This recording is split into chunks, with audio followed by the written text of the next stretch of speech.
Leading on from trading hours, we will now cover trading sessions.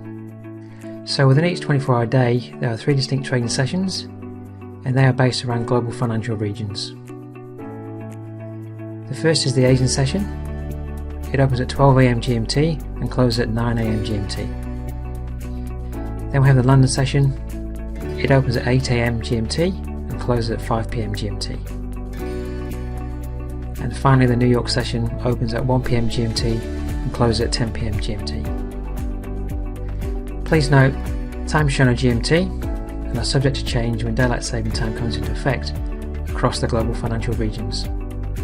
So it's important to understand what time zone you live in. For example, I live in Australia and I am GMT plus 10. So for me, the London Open is at 6 PM my time, and during daylight saving changes, the London Open is at 5 PM my time. The London and New York sessions are the most actively traded sessions. Generally, in a trading day, the largest price moves occur during these 2 sessions and will offer you the best trading opportunities. The trading volume in the Asian session is low, and this is usually reflected in small price movements during this session.